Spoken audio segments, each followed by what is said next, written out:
Ladies and gentlemen, today we're going to be talking through New Zealand's Form 15, 15 through 1. We'll start with fullback.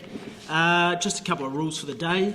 If things get out of hand, this is a yellow or red card. Yellow card means you cannot talk for 1 minute, and red card means you have no say on the next player. Ooh, really? Yep. Really? So, Wow. prison rules. We will start with fullback, and I'm still getting over the card system. Mm. Wow. It's pretty intense. Okay. we're bringing our A game today. Sure. Yeah. To Pod, I'll give you the honour. Heads, tails, if you can call that, please. Heads. Tails. Jarmo, fullback, please, sir. 15. I think when you're looking at 15, it's important to analyse the wider role of the 15, not just an attacking genius, but also someone who's safe under the high ball, obviously solid on defence, and has a good kicking game, as well as perhaps a bit of leadership to direct the midfield defence. For that reason, I'd be inclined to keep the incumbent Israel Dag. Ooh. I thought this was a Form 15. Straight off the bat, we've changed the rules. Clearly we've changed the rules. There must be old Shag Anson sitting over there. You disagree with this form? Don't tell me you're going to go. I thought Obviously, we were we'll be needing these soon, so gentlemen. So in terms of form, and a player that actually ironically ticks all those boxes has to be Andre Taylor. So he's the bloke that I've got the big circle around. And I'd probably even go as far as Izzy Dag, love him as I do, and being a fellow Bay boy, and a Napier men's product. No, he wasn't either, was he? He was Lindisfarne. Take that back, sorry folks, he was Lindisfarne. I'd almost sneak Ben Smith in there for consideration as well, who's a player that's been in that environment before, and has shown the sort of who would I see playing fullback for the All Blacks in the first Irish Test. So I'd probably have to agree with Jarmo. Yep. Okay. Fair call. Any rebuttal? No, I think he hit the nail on the head at the end there when he said he'd have to agree with me. Touche. Right wing, 14. Yep. And I've got two names here, but I will go because he's an incumbent. He's playing good footy. Wouldn't say he's playing great footy, and he'd probably be the first to admit it.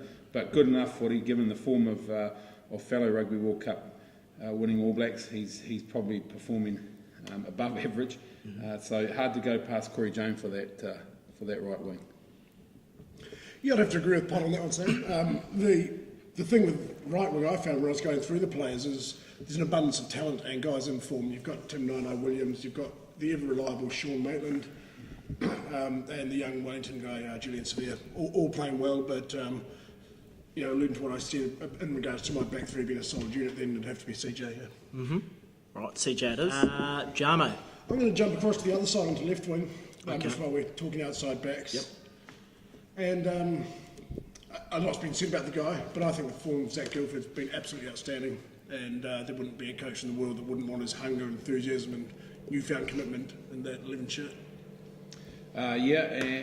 And although I didn't back my other Hawke's Bay boy at fullback, but again my Hawke's Bay roots come to the fore here, and it is good to see Zach back in some form. So clearly dealing with some off-field issues, and it's good to see that he's actually he's clearly working on those, but that he's come back into that rugby environment.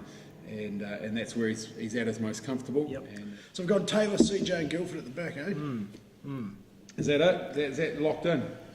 Taylor, CJ, Guildford, nice. Let's chuck one more name in there, just as a bench option, even though we are doing a 15. Getting ahead of ourselves, I'd put Kahui on the bench to cover back three.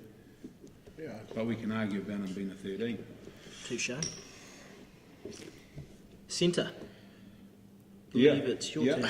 Yeah. And I've got three names. Obviously, Richie Kahui, who's having an outstanding season, and loving his combination with Sonny Bill.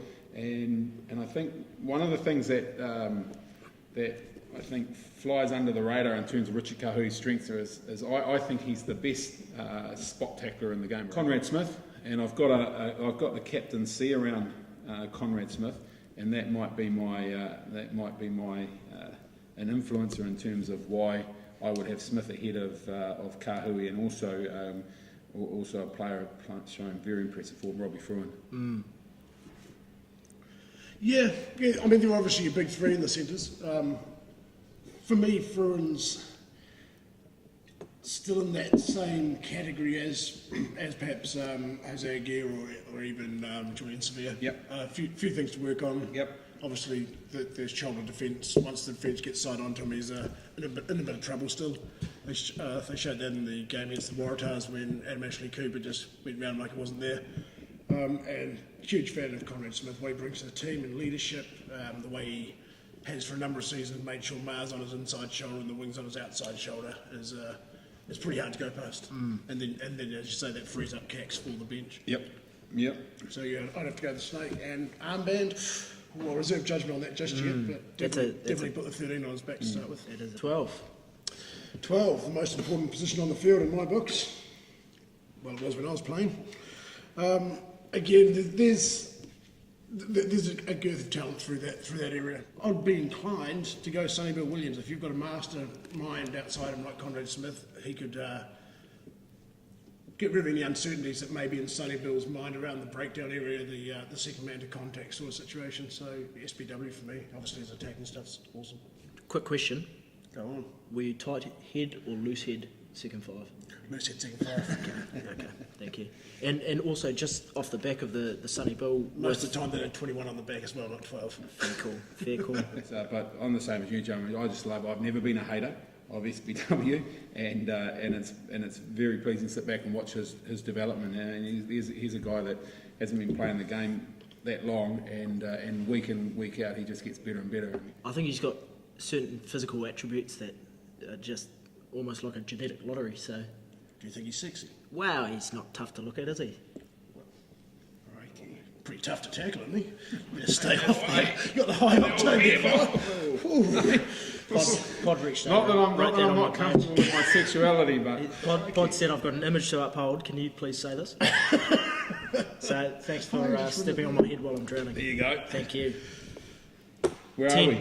We're up to 10. Yeah. Oh dear. Here we go. How long have we got? Wow. Bowden Barrett and Tom Taylor at the top of my list. And I would have Cruden sits at the top of that top three simply because he's probably been the most consistent. You're obviously a bit closer to the inner segment of players than that than we are, Paul. Has Cruden put on a couple more kilos over summer? Yeah, a lot of stuff. He's been working hard, Aaron. He always has worked hard. Yeah. But certainly, that physically, it's been a real goal of his is just to put a bit. You're obviously a bit closer to the inner segment of players than that than we are, Paul. Has Cruden put on a couple more kilos over summer? Yeah, a lot of stuff. He's been working hard, Aaron. He always has worked hard. Yeah. But certainly, physically, it's been a real goal of his is just to put a bit more mass on. Yeah. The confidence with the size, and I think also the confidence having an form and improving Sonny Bill outside him. He knows that it's not all about him. There is a go-to option if he needs to dump it off the side or something. So yeah, definitely Crude's. So who do we decide on? I believe Cruden got the jersey. Right, nice. Well done. Crude's. So there's your backline. Cruden, Sonny Bill, Smith, Guildford, CJ and Dre. Mr. Jarmo, first word on the lines, please, sir. All right, give me the tough job. Everyone's loving Aaron Smith. Personally, I think it's because he brings a different style than we're used to seeing in the Highlanders jersey for a long time. I don't think you can put Perry in there on form. Unfortunately, great player. TJ Perinara, still a bit hit and miss. TKB down the Waikato, much the same as TJ, does some great things, but can be found wanting when it's time to tighten it up a bit. And that only leaves Andy Ellis, and he'd be my 9, and Daylight would have to be second at this stage. I just think the guy's on great form. This season, just watching his all-round development, and given the demise of Pity and Jimmy Cowan's decision to head offshore, it looks almost like Andy Ellis is going, well, this is my real opportunity to grab that 9 jersey and hold on to it for quite some time, and he's certainly in terms of an all-round 9, he's developing that really nicely. So hard to go past Andy Ellis there and obviously Smith onto the bench because he's a future talent. Introduction of a guy like Smith, it'd be quite exciting. He'd step into that. Takes a lot to get me excited.